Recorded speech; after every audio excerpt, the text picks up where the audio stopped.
Glad you're here with us on this special Eye on the Illini podcast. Post-game quick analysis. Illinois breaks the snide in College Park. 2011 was their last win at Maryland back when the Terps were part of the ACC, but they get the win here Saturday night, 85-80. Larry Smith, Mike Kegley.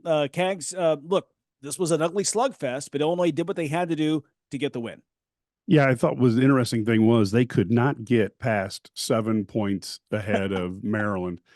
And the funny thing is, we talk about you got to get stops and coaches are always going to go with that first, but there was 3 or 4 different times in the game where Illinois had opportunity to extend the lead. They settled for threes. They took shots early in the shot clock. There's just, the other part of this is they finally got some stops towards the end of the game, but boy, there were opportunities there to extend the lead had they just ran the same style offense they were running the rest of the game. Yeah, and they've got to clean that up here as we get closer to March. Now, I think if you look on the sunny side, this is a team that Illinois did put away. We saw them against Nebraska, against Michigan State, where they had the lead late. The crazy almost got upset by Nebraska at home and had to, needed overtime to pull that one out.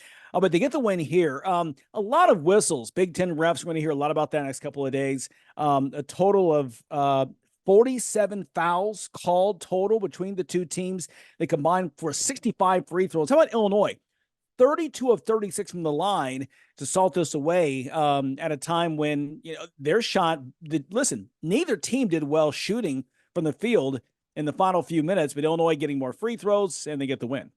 Yeah, I think in the end, when Terrence Shannon Jr. chose to drive the lane, he was rewarded just like, Young had the same type of reward when he was driving the lane.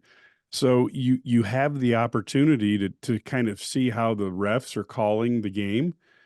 And if you take out, Illinois was 5 for 20 from the three. And I think, Hawkins, Domask, and Shannon, I think they each hit their first three and then didn't hit any more. So there was a time there, I think, when you almost have to decide, I'm going to go attack the basket because that's what this game is evolving into.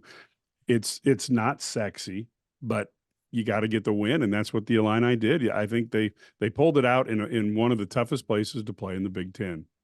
To your point, you're exactly right. They hit 4 threes early for that 12-8 lead.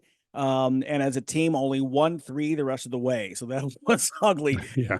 Terrence Shannon, 27 points to lead the team in scoring. Marcus Domask, a double-double, 19 points, 12 rebounds, and hits the 2,000-point mark in his career. What an amazing final fifth year that he's having for Illinois.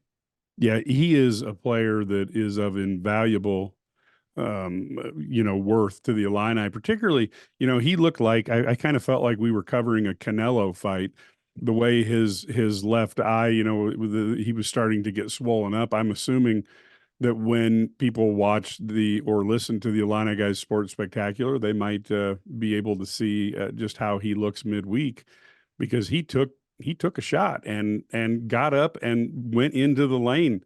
That's a guy with a big heart.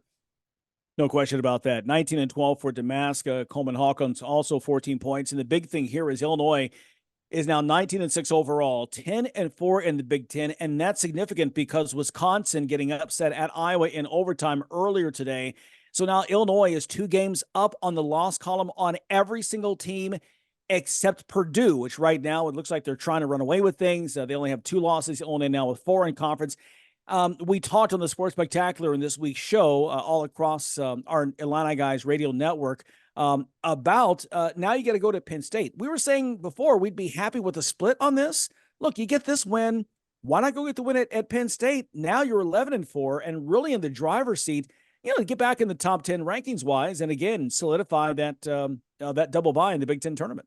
Yep. Solidify that. And also I think you're more of the expert on this than I am.